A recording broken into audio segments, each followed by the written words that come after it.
ছাত্রছাত্রীদের জন্য এই আন্দোলন চলছে, চলবে। ছাত্রছাত্রীদের এত পরিমাণে ফিস কেন বাড়ানো হচ্ছে? অবদান প্রিন্সিপাল জবাব চাই, জবাব দাও। ঘাটাল রবীন্দ্র শতবার্ষিকী মহাবিদ্যালয়ের প্রিন্সিপাল রুমে চাবি তালা দিয়ে বিক্ষোভ কলেজ পড়ুয়াদের। নিয়মিত কলেজে আসেন না প্রিন্সিপাল, ছাত্রছাত্রীদের অভাব অভিযোগের কথা শোনেন না। কলেজের অতিরিক্ত ফিস বৃদ্ধি সহ একাধিক অভিযোগ তুলে প্রিন্সিপালের অফিসে তালা ঝুলিয়ে অফিসের সামনে বিক্ষোভ দেখালো কলেজ ছাত্রছাত্রীরা। ঘাটাল রবীন্দ্র শতবার্ষিকী মহাবিদ্যালয়ের প্রিন্সিপাল মন্টু কুমার দাস জানান, বেশ কয়েকটি অভিযোগ ভিত্তিহীন এবং বহিরাগতদের দ্বারা এই আন্দোলন করা হচ্ছে বলে অভিযোগ করেন তিনি।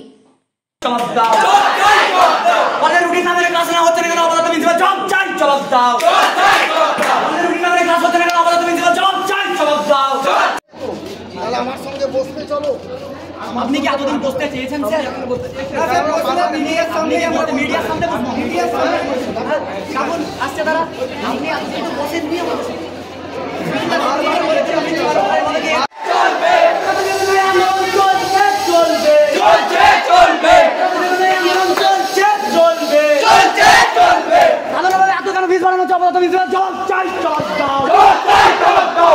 তাহলে সে নিশ্চয়ই কলেজ কর্তৃপক্ষের কাছে আবেদন করবে এবং আমার গভর্নিং বডি তাদের সঙ্গে রয়েছে যে দুস্থ ছাত্রছাত্রীদের জন্য ফি ছাড় দেওয়া হবে। স্যার আন্দোলন হচ্ছে কিন্তু লিখিত আপনাকে কেউ কোনোদিন এখনো অভিযোগ জানায়নি, সেটাই তো? মানে লিখিত কেউ কোন বিষয় বলছি তো এই ছাড়ের আমার কাছে একটি লিস্ট এসছে। এবার লিস্ট আর আবেদন কি, একটি লিস্ট আছে, সেটিতে আছে 186 জনের নাম। 186 জনের নামের একটা তালিকা আমার কাছে এসেছে। কে দিয়েছে?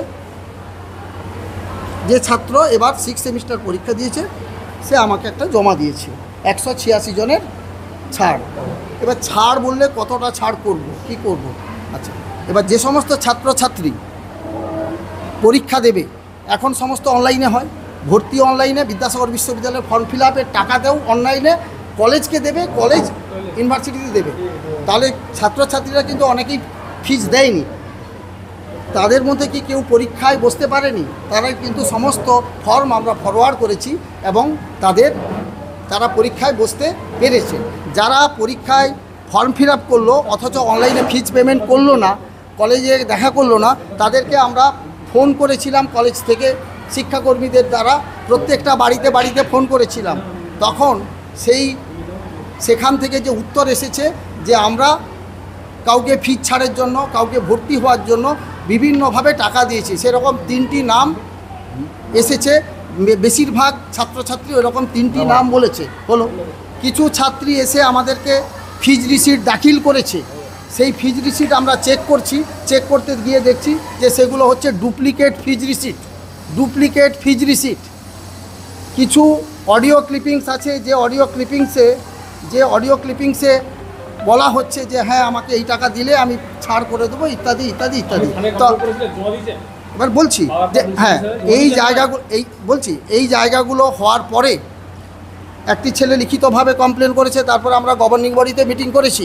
গভর্নিং বডিতে মিটিং করে আমরা আগে ছাত্রটিকে দেখা করার জন্য চিঠি দিয়েছি। তারপরে এই জিনিসগুলো তো আস্তে আস্তে আসছে। আমাদের কথা হয়েছে যে আমরা কয়েকদিনের মধ্যেই এটি আমি তো একা করতে পারি না, আমার গভর্নিং বডিতে বসে সিদ্ধান্ত নিয়ে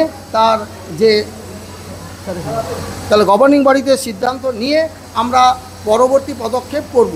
যে কারণে আমার গভর্নিং বডি যেটা বলেছিলেন যে ছাড়ের জন্য যে আবেদনগুলি এখন সরাসরি আপনার কাছে আসবে সেইগুলির গুরুত্ব বিবেচনা করে প্রয়োজনীয়তা বুঝে আপনি করবেন। ফলে আমাদের যে ছাড়ের ব্যাপারটা পুরোপুরি বন্ধ আছে সেটা কিন্তু নয়, কিন্তু ছাড় নিয়ে একটা বিশৃঙ্খলা তৈরি হয়েছে।